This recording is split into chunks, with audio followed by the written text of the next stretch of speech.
예, 28쪽입니다. 28쪽.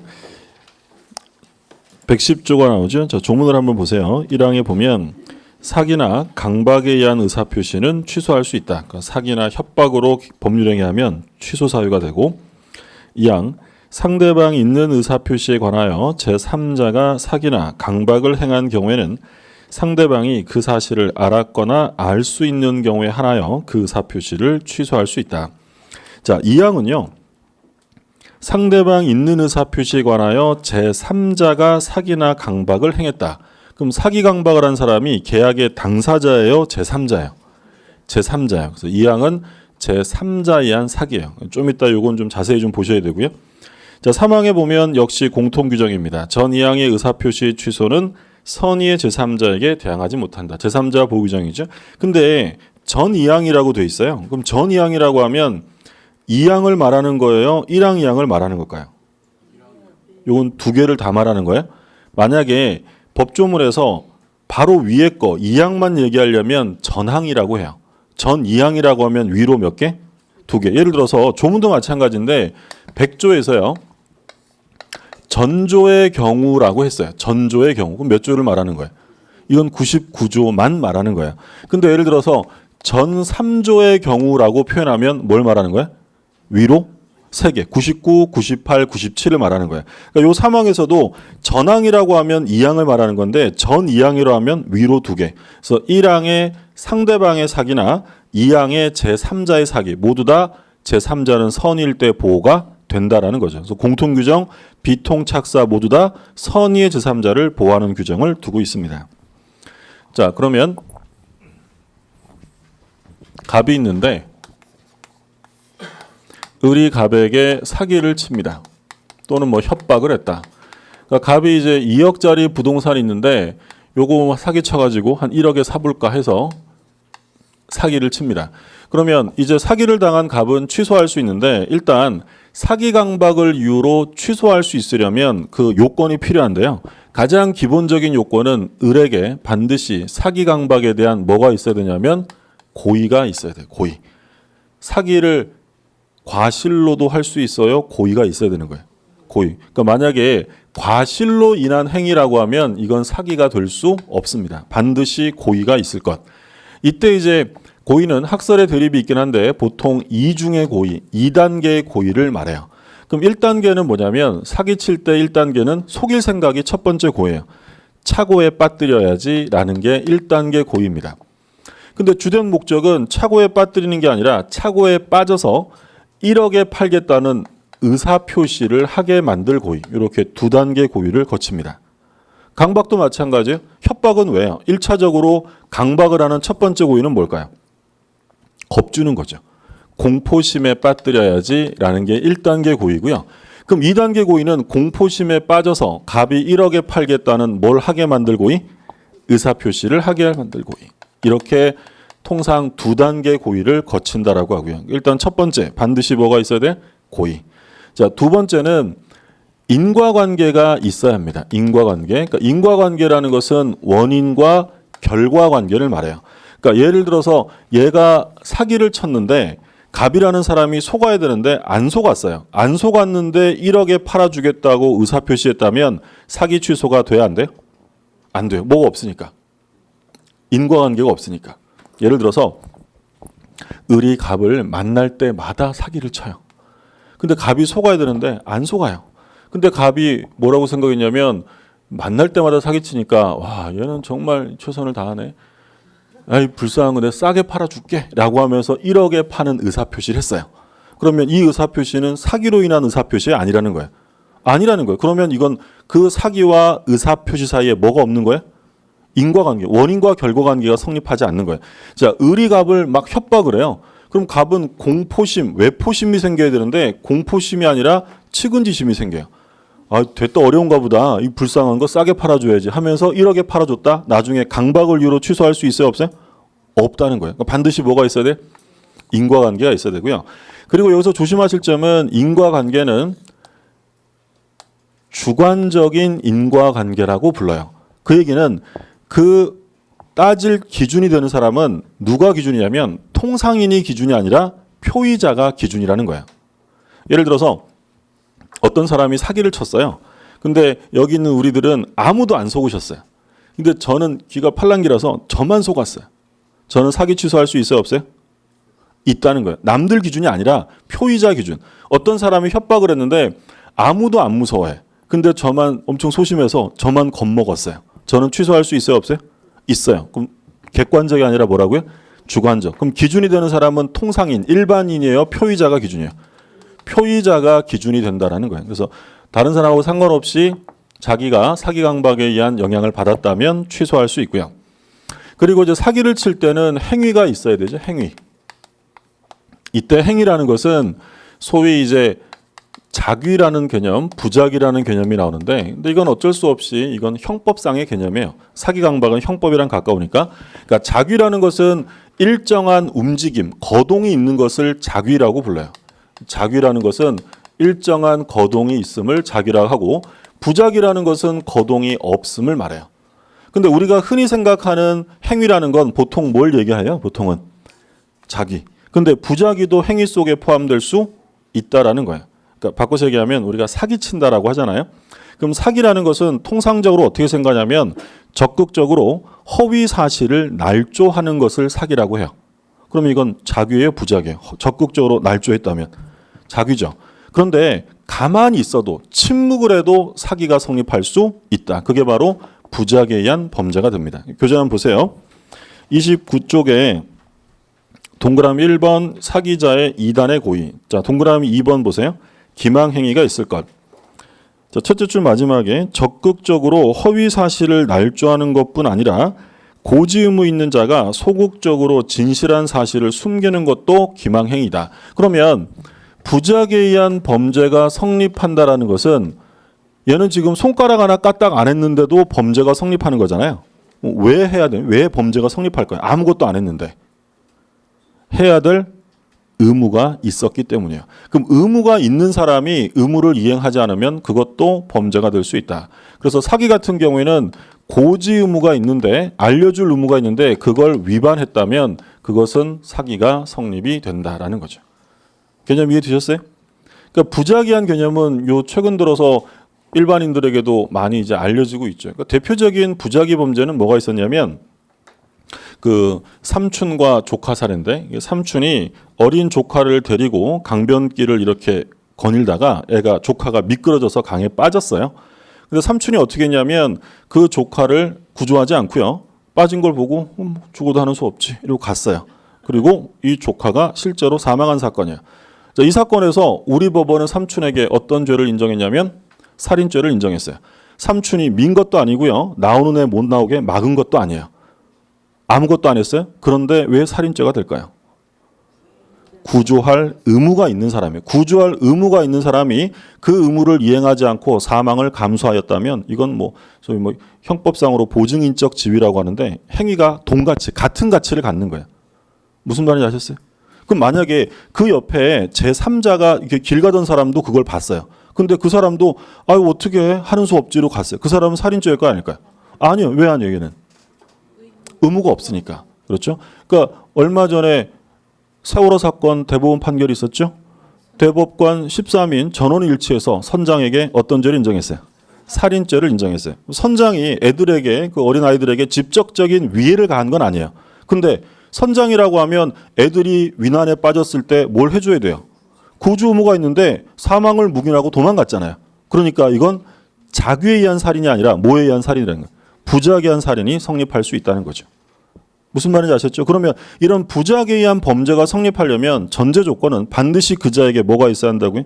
의무가 있어야 돼요. 그럼 예를 들어서 이제 우리 시험 범위로 돌아오면 매매 계약이나 교환 계약을 할 때 매도인이 시가를 알려줄 의무가 있을까요? 없을까요? 당연히 상식으로 생각해 보세요. 매매 계약을 할 때 집 판다고 생각하실 때 산다는 사람 불러다가 요즘 시가는 얼마 이오며 이런 거 브리핑해요? 안 하죠. 알아서 오든가 말든가. 그러면 매매나 교환 계약에서 시가를 알려주지 않았다. 사기에 아니에요. 아니다라는 게 판례예요. 시가의 묵비 알려주지 않았다고 해서 사기가 되는 건 아니다. 그러면 분양을 해요. 아파트를 분양하는데 이 분양하는 아파트의 1km 반경 이내에 쓰레기 매립장이 들어오도록 예정되어 있습니다. 그럼 분양하는 측에서는 그 분양 받으러 온 사람들에게 그 혐오 시설이 1km 반경 이내에 들어온다는 사실을 알려줘야 할까요? 안 알려줘도 될까요? 알려줘야 합니다. 알려주지 않은 사건에서 사기가 성립한다라는 게 판례예요. 그러면 사기가 이런 침묵이한 사기가 성립하려면 전제 조건 뭐가 있어야 돼요? 고지의무, 의무가 있어야 돼요. 의무를 이행하지 않아야 바로 범죄가 된다. 무슨 말씀인지 아시겠죠? 그 얘기예요. 그리고 위법해야죠. 위법성이 있어야 됩니다. 그러니까 조금 속여도 사회통념상 에이 뭐 그 정도는 봐줄 수 있지라고 한다면 그건 위법하지 않아요. 그럼 사기가 아니라는 거죠. 뭐 대표적으로 상술. 예를 들어 뭐 노점상 아저씨가 물건을 팝니다. 노점상 아저씨가 물건을 팔 때 이 물건 좋다, 끝내준다 이래서 팔아요. 끝내준다고 해서 샀죠. 집에 가서 써봤더니 안 끝내줘요. 사기 아니에요. 아니에요. 그냥 상술이고 사회통념상 뭐 그럴 수 있지라고 생각하는 거죠. 또는 뭐 예를 들어서 길 가다 오면 막 팔잖아요. 뭐 폐업 세일 눈물로 팝니다. 울어. 이러고 팔아요. 근데 1년 있다 지나가는데 아직도 눈물로 팔아요. 네. 그러면 이건 계속 이렇게 판다는 거 아니에요. 그럼 이렇다고 해서 이거 뭐 사기죄가 되느냐? 그렇지는 않다. 이건 사회통념상 용인해 줄 수 있을 정도다라는 거죠. 근데 이런 경우 한번 보세요. 백화점에서 옷을 팔아요. 의류 매장인데 이게 옷이에요, 옷. 근데 거기에 정가 200만 원이라고 되어 있고요. 가을 대박인 세일 100만 원 이렇게 되어 있어요. 자, 그런데 나중에 알고 봤더니 실제 정가가 100만 원이었어요. 그런데 정가를 이렇게 올려놓고 50% 할인해 준 것처럼 판매한 사건이에요. 소위 백화점 변칙 세일 사건입니다. 그러면 받을 돈 다 받아먹으면서 이렇게 팔았다면 사회통념상 백화점은 그러셔도 돼라고 용인해 줄 수 있어요, 없어요? 없어요. 이건 사기다라는 게 판례예요. 그러니까 사회통념상 용인할 수 있을 정도까지는 위법하지 않지만 그걸 넘어가면 위법한 사기가 된다. 우리 광고 TV에 맨날 보잖아요. 광고가 정직합니까? 아니에요. 다소의 허위 과장 광고가 있어요. 그건 사회통념상 용인할 수 있을 정도의 수준이면 그건 사기가 성립하는 건 아니다라는 거예요. 교재 보시면 그래서 3번에 위법성이 있을 것, 4번 인과관계가 존재할 것 이렇게 되어 있고요. 3번 보세요. 3번 강박이 나오죠. 강박도 역시 고의가 있어야 되고 2번 강박 행위가 있을 것. 둘째 줄 마지막에 동그라미 2번의 둘째 줄 마지막에 강박의 정도는 표의자가 완전히 자유를 잃을 정도는 아니어야 한다라고 되어 있어요. 왜냐하면 표의자로 하여금 의사결정을 스스로 할 수 있는 여지를 완전히 박탈한 상태로 만들었다면 이건 취소가 아니라 무효에 해당하기 때문입니다. 그럼 여기서 기억하실 점은 강박은 원래 뭐예요? 강박은 원래 뭐 할 수 있어요? 취소할 수 있어요. 그런데 강박이 무효가 되기 위한 요건, 의사결정의 자유가 박탈될 정도에 이르러야 합니다. 그러니까 의사결정의 자유가 박탈될 정도면 얘 제정신 아니라는 거예요. 의사 능력이 없는 거니까 그건 취소가 아니라 뭐예요? 무효. 그럼 피해자 입장에서는 무효가 좋을까요? 취소가 좋을까요? 무효가 훨씬 좋아요. 무효는 한 번 무효는 영원한 무효예요.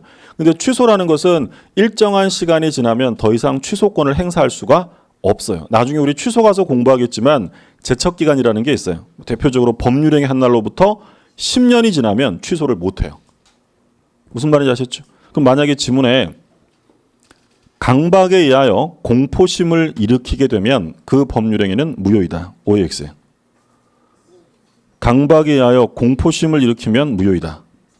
틀려요. 공포심은 그냥 취소 사유예요. 그럼 무효가 되려면 공포심 정도가 아니라 의사결정의 자유가 박탈돼야 돼요. 박탈. 그 정도가 되어야 무효다. 구별되셨죠? 이런 사건이 있었어요. 그 11.6 사건이죠.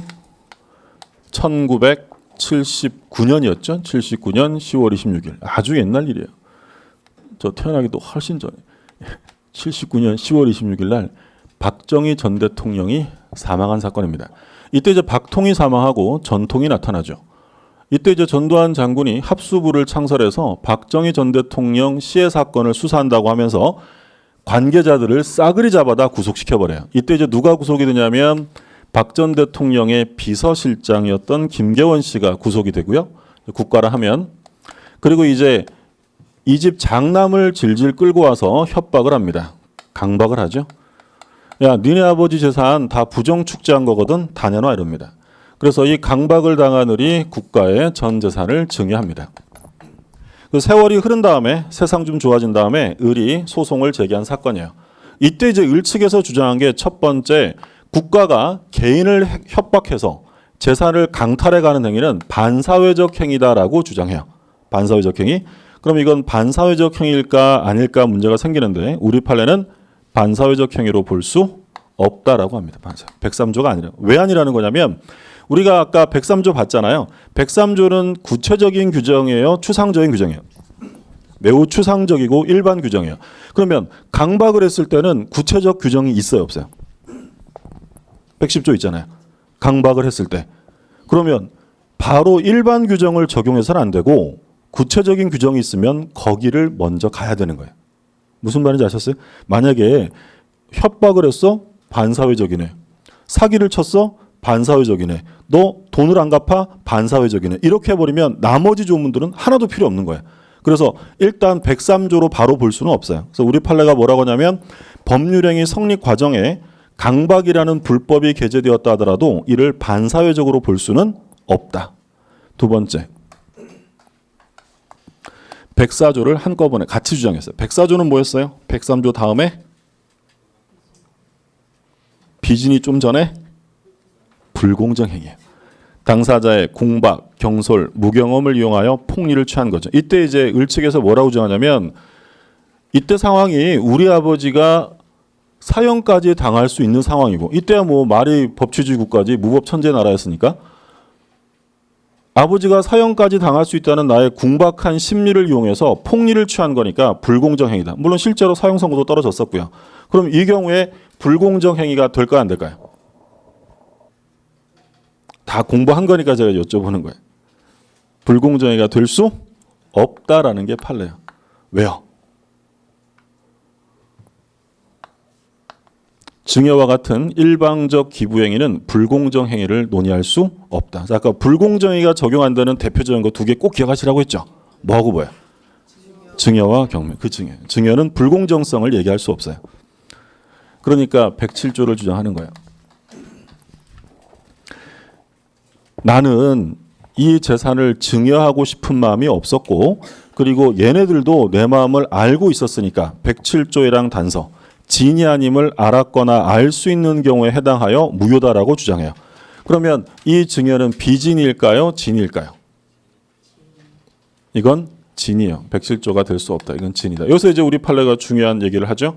비진이에서 말하는 진이란 진정으로 원하는 것, 바라는 것을 의미하는 것이 아니라 특정한 의사표시를 하고자 할 생각을 말한다. 그러니까 증여를 하고 싶진 않았죠. 근데 한다는 생각은 있어요, 없어요? 있죠. 뺏긴다는 생각을 할 거 아니에요? 그럼 이건 비진이가 아니라 뭐라고요? 진이. 하나 남았네 이제. 110조. 근데 앞에 103, 104, 107에 걸리면 이건 뭐예요? 이건 무효예요. 무효. 근데 110조는 무효가 아니라 뭐예요? 취소할 수 있다는 거예요. 근데 이게 한 번 무효면 영원한 무효예요. 그럼 무효는 지금이라도 무효를 주장해도 상관없어요. 근데 취소는 나중에 공부하겠지만 제척기간이라는 게 있어요. 그러니까 영원히 취소할 수 있는 게 아니라 일정한 시간이 지나버리면 취소권은 어떻게 돼요? 소멸되는 거예요. 그래서 결국 취소가 됐을까요? 안 됐을까요? 오래된 얘기잖아요. 할 수 없다라는 거예요. 결국 찾아와요? 못 찾아요? 못 찾아와요. 어떤 상황인지 아시겠죠? 이런 사건은 굉장히 많아요. 뭐 50대 국제상사 국제그룹 강제 해체 사건. 그 옛날에 그 스펙스라는 신발이 있었는데 혹시 기억나세요? 스펙스 있었는데 그게 국제그룹이었어요. 그걸 이제 재무부 장관이 강제 해체했을 때도 이 사건 나왔고 그리고 또 거기 뭐 최근 사건으로는 작년에 그 부일 장학회 사건이 있었죠.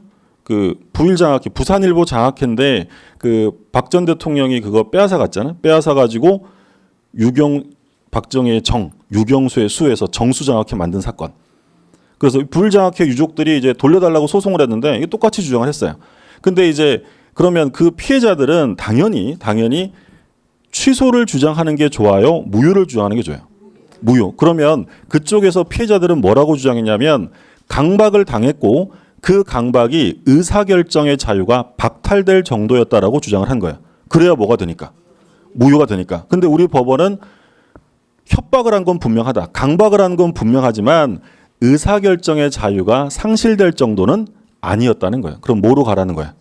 취소로 가라는 거야. 근데 옛날 일이니까 취소는 돼야 안 돼요? 안 돼요. 뭐가 지나서?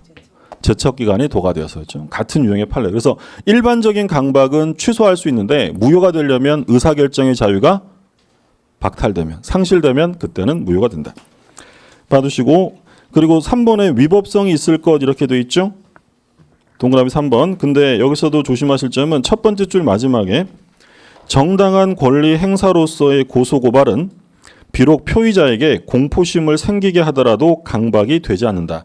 그러니까 고소고발이라는 건 권리 행사이기 때문에 상대방이 겁먹어도 위법하지 않아요.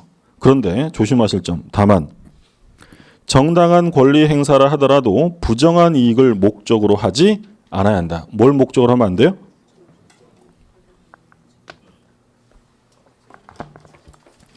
부정한 이익.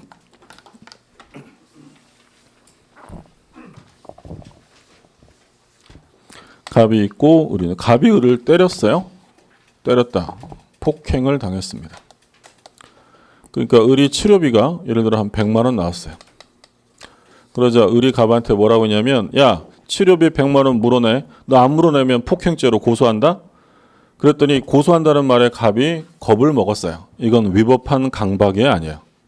아니라는 거죠. 고소고발이라는 것은 정당한 권리 행사이기 때문에 설령 갑이 겁을 먹어도 이건 위법한 강박이 될 수 없다. 근데 부정한 이익을 목적으로 했다라고 하면 그건 위법한 거예요.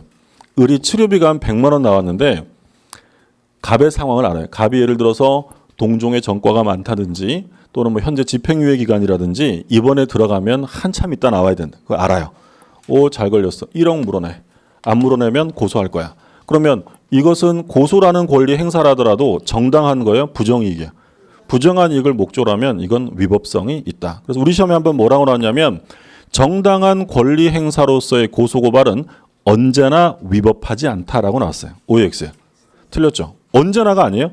뭘 목적으로 하면 위법해요? 부정한 이익을 목적으로 하면 그때는 위법한 강박이 됩니다. 자, 다음 표시 인과관계 똑같이 있고요. 그 다음에 하자 있는 의사표시의 효과가 나오는데 1번은 상대방의 사기 강박이고 2번은 제3자의 사기 강박이 나옵니다.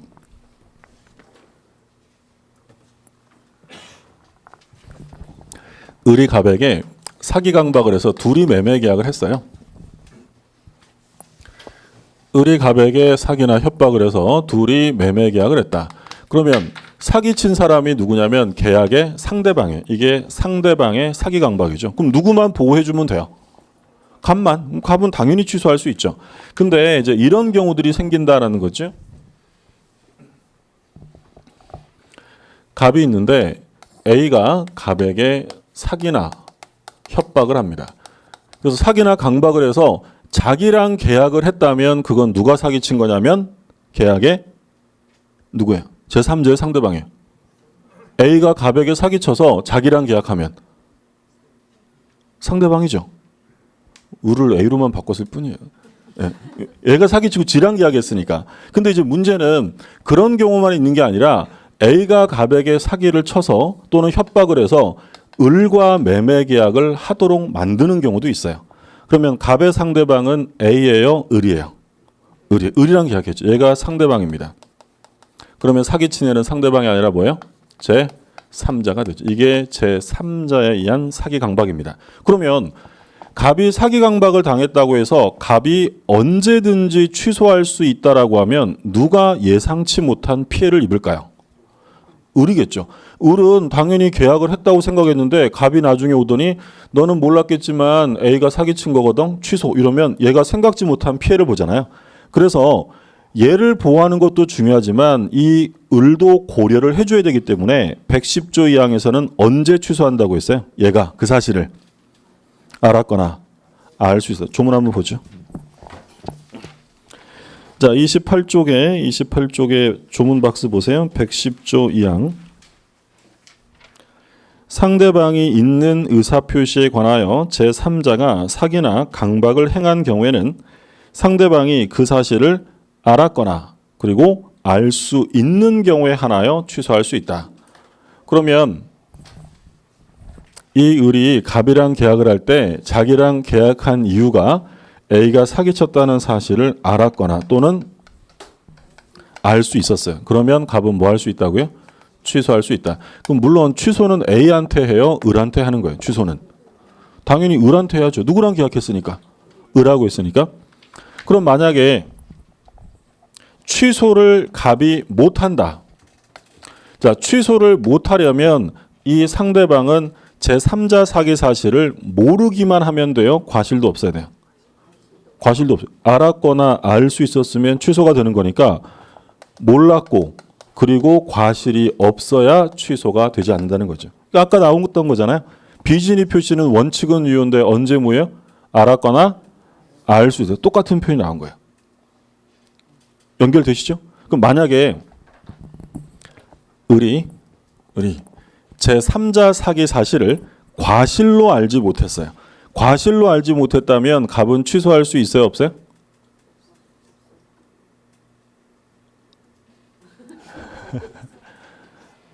다시. 제3자가 사기친 걸 상대방이 과실로 알지 못했어요. 취소할 수 있을까요? 없을까요? 과실이 있네. 과실. 취소할 수. 취소 못하려면 무과실까지. 그렇죠? 예. 아무 일도 없던 것처럼 하고 다시 여쭤볼게요. 예. 제3자가 사기친 걸 상대방이 과실로 알지 못했어요. 그럼 뭐가 있다고요? 과실로 알지 못한 거니까 과실이 있는 거죠. 그럼 취소할 수 있어요? 없어요? 취소할 수? 과실이 있으면 되는 거예요. 알았거나 알 수 있었을 때. 자, 그럼 다시. 제3자가 사기를 쳤는데 제3자 사기를 과실 없이 알지 못했습니다. 과실 없이 알지 못했다. 취소할 수 있어요? 없어요? 없어요. 과실 없이 알지 못했다는 거죠. 그래서 알았거나 설령 몰랐어도 뭐가 있으면 과실이 있으면 악의처럼 취급해서 취소 가능한 거예요. 아까 비진이 표시도 원래 유효인데 상대방이 알았거나 알 수 있었으면 무효죠. 그럼 얘가 알 수 있었다는 것은 몰랐지만 뭐가 있다는 거예요. 과실이 있다는 거예요. 그래서 항상 이런 질문 나와요. 다음 주에 또 나올 거예요. 알았거나 알 수 있을 때라는 표현이. 그럼 알았거나 알 수 있었을 때. 그래서 아까 제가 뭐라고 적어두시라고 했냐면 알 수 있었다는 건 제가 뭐라고 적어두라고 했어요? 과실로 알지 못했다는 거예요. 주의를 기울였더라면 알 수도 있었다. 과실이 있는 거예요? 그러면 자, 지금 제3자가 사기를 쳤는데 이때는 지금 누가 있냐면 상대방이 있어요. 그럼 상대방이 있다면 얘도 보호를 해줘야 되니까 알았거나 알 수 있었을 때 취소가 되는데 A가 갑을 협박해서 상대방이 없는 법률 행위를 하게 만들 수도 있죠. A가 갑을 협박해서 야, 너 소유권 포기해. 그럼 소유권 포기는 상대방이 있어요? 없어요? 우리 상대방 없는 행위 뭐 있었죠? 지난주에 본 거 유죄포. 소유권의 포기는 상대방이 없어요? 그럼 제3자가 사기쳐서 이 갑에게 상대방이 있는 행위를 하게 할 수도 있고요. 상대방이 없는 행위를 하게 할 수도 있습니다. 자, 그러면 상대방이 있다면 상대방도 보호를 해줘야 되니까 언제든지 취소가 아니라 상대방이 알았거나 알 수 있었을 때 취소할 수 있다라고 되어 있죠. 자, 두 번째, 상대방이 없어요. A가 갑을 협박해서 소유권 포기하게 만들었다. 누구만 보호해주면 될까요? 갑만 보호하면 되겠죠. 그러면 이 경우에는 갑이 언제든지 취소할 수 있다라는 거죠. 구별되셨죠? 그러니까 결론은 뭐예요? 상대방이 있으면 얘도 보호해줘야 되니까 언제든지가 아니라 상대방이 알았거나 알 수 있었을 때고 상대방이 없으면 표의자만 보호하면 되잖아요. 그럼 이때는 특별한 사정이 없다면 언제든지 취소할 수 있다. 자, 한번 보세요. 30쪽에 그 동그라미 2번에 제3자의 사기 강박인데 기억해 보시면 상대방 없는 행위예요. 상대방 없는 행위. 그러면 셋째 줄에 보호해야 하는 상대방이 없고 누구만 고려하면 돼요? 표의자만 고려하면 되므로 언제든지 취소할 수 있다. 근데 니은에 보면 상대방 있는 법률행위죠. 그럼 누구도 고려해 줘야 돼요? 상대방. 그래서 셋째 줄에 법률행위임을 알았거나 알 수 있었을 경우에 하나여 취소할 수 있다. 그리고 제3자는 선일 때 보호가 된다라고 했죠. 을이 사기쳐가지고 부동산을 취득했고요. 을이 병한테 다시 팔았습니다. 자, 그러면 이 갑은 사기당한 거니까 계약을 취소할 수가 있겠죠. 계약이 취소는 병한테요, 을한테요? 당연히 병한테는 취소할 계약이 없잖아요. 얘한테 취소합니다.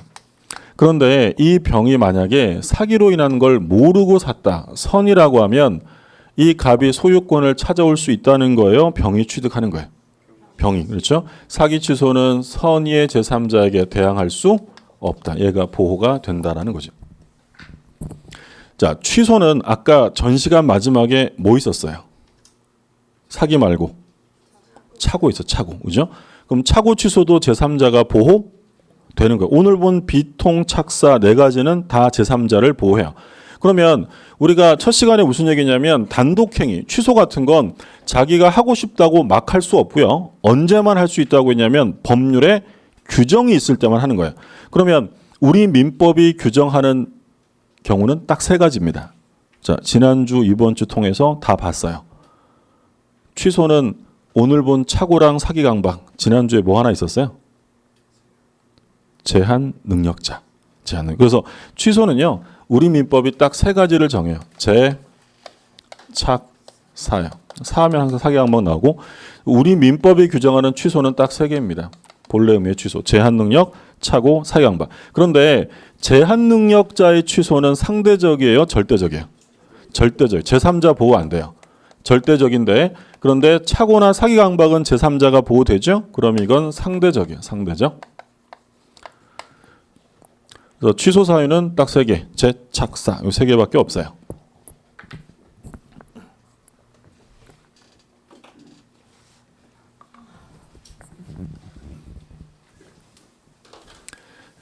힘드시죠?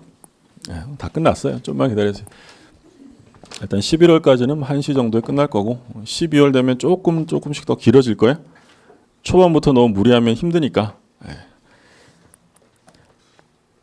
자, 그 다음에 이제 끝났어요. 이제 네 가지 다 봤어요. 비진이, 통정, 차고, 사기 강박을 봤고, 자, 그 다음에 이제 갑이 을한테 의사표시를 합니다. 갑이 을에게 의사표시. 그러면 얘가 이제 표의자라고 했죠. 표의자, 의사표시자고 얘가 상대방인데, 그러면 갑이 을에게 한 의사표시가 언제부터 효력이 발생되느냐 문제입니다. 그러니까 왜 그거를 따져야 되냐면, 만약에 갑이 을에게 의사표시를 했는데 을에게 효력이 발생하게 되면 갑이 자기 마음대로 없던 일로 할 수 있어요? 을이 승낙해줘야 돼요? 승낙해줘야 돼요. 물론 얘한테 효력이 발생이 안 됐다면 그냥 임의로 철회할 수 있는 거야. 그래서 효력이 발생되면 갑은 그 의사표시를 임의로 철회할 수 없기 때문에 언제 효력이 발생하느냐가 문제입니다. 그럼 예를 들어서 갑이 편지지에다가 갑에게 을에게 하고 싶은 말을 써요. 써가지고 완성한 다음에 을네 집으로 보냅니다. 자, 보내면 이제 을한테 들어가겠죠. 그러면 들어가면 을이 뜯어가지고 아, 갑이 나한테 이런 의사표시를 했구나라는 사실을 알게 됩니다. 자, 그러면 언제 효력이 발생하는 것으로 볼 거냐. 자, 각국의 입법주의가 있는데 제일 빠른 게 갑이 을에게 보낼 의사표시를 완성하는 순간 효력이 생긴다. 이걸 소위 표백주의라고 합니다. 표백주의. 표는 겉표자죠. 겉으로 드러내는 순간 효과가 바로 생겨요. 엄청 빠르죠. 너무 빨라. 그러면 완성한 거를 갑이 을에게 보낼 때 효력이 있는 것으로 하자. 이것을 발신주의라고 해요. 그러니까 이 발송 시에 효과가 생기는 거죠.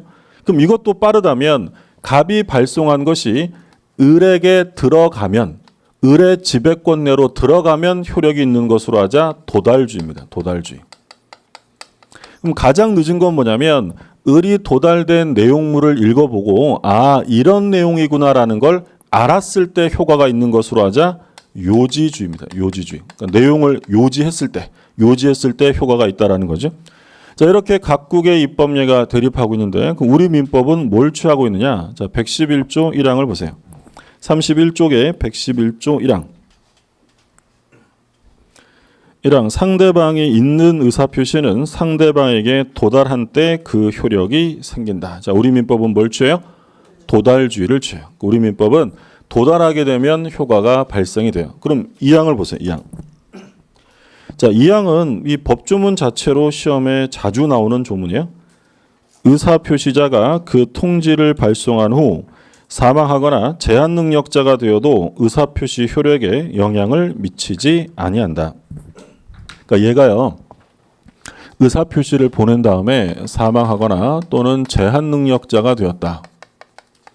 근데 사망하거나 제한 능력자가 됐는데 을에게 도달이 됐대요. 을에게 도달되었다면 그 의사표시는 무효예요? 유효하다는 거예요. 유효하다는 거예요. 도달주의를 취하는 관계로 을에게 도달되면 갑이 사망하거나 제한 능력자가 됐다 하더라도 아무런 영향을 미치지 않는다라고 되어 있어요. 그게 이제 2항이고. 그러면 도달은요. 도달은 간단하게만 보세요. 도달이라는 건 뭘 의미하냐면 상대방의 지배권 내로 들어오면 그때는 도달이에요. 그러니까 요지해야 되는 내용을 알아야 되는 게 아니라 요지 가능한 상태라고 하면 도달로 인정하는 거예요. 그러면 지금 오늘 공부하러 나오시느라고 댁을 비우고 나오셨잖아요. 근데 댁으로 우편물이 왔는데 가족이 받았어요. 도달일까요? 아닐까요? 본인이 지금 못 받고 가족이 받았다. 도달이 아니에요? 도달이에요. 왜냐하면 자기의 지배권 내로 들어왔기 때문에.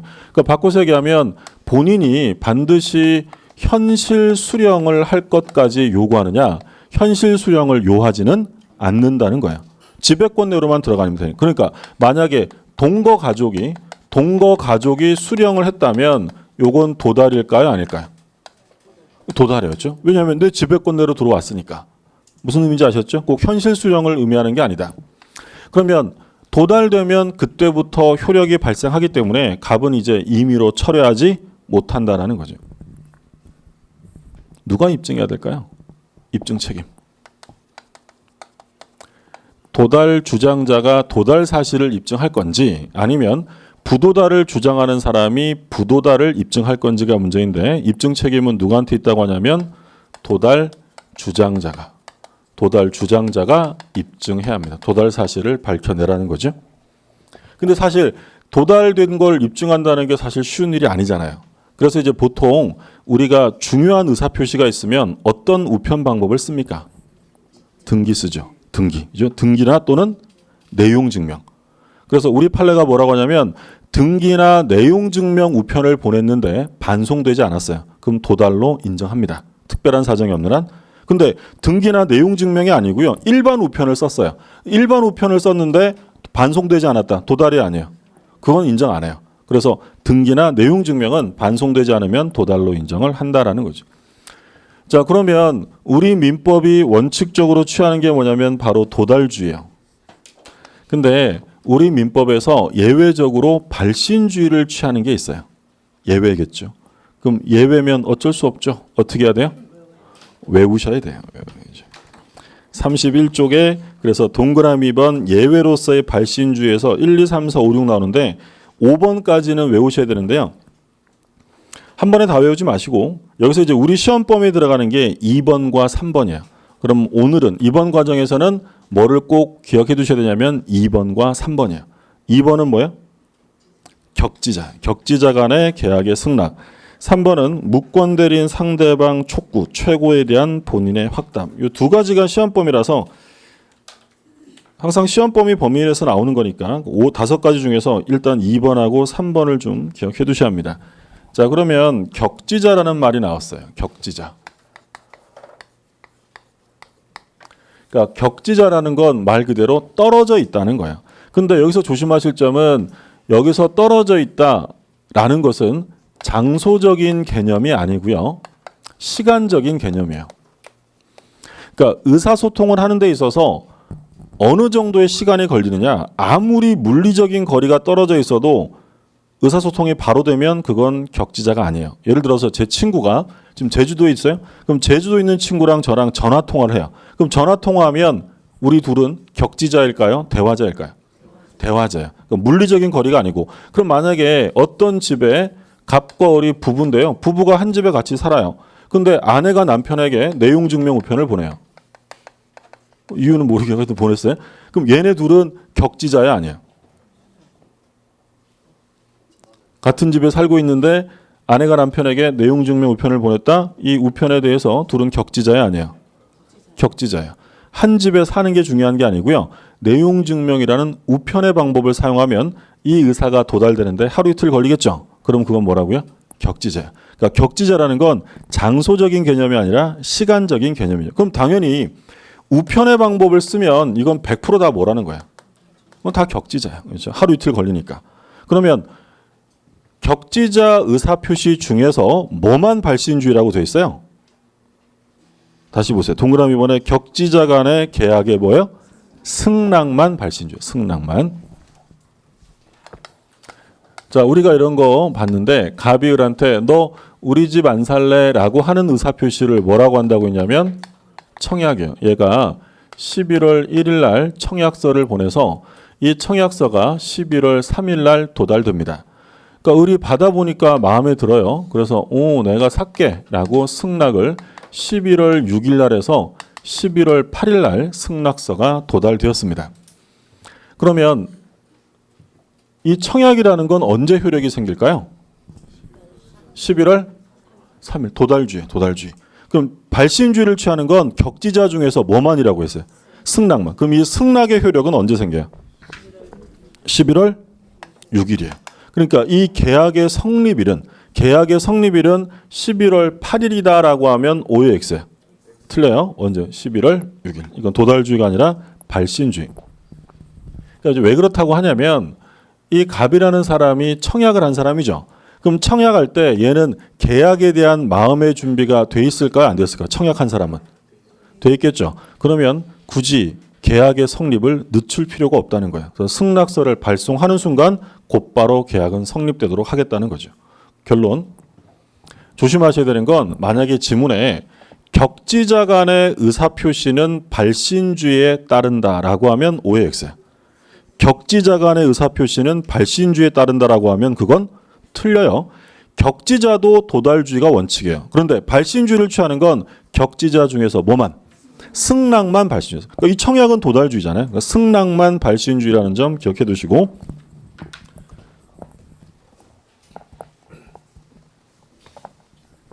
우리가 이제 다음 주에 대리 공부할 거예요. 대리하면 이렇게 항상 삼면 관계가 나오고 맨 꼭대기에 있는 애를 항상 본인이라고 부를 거고요.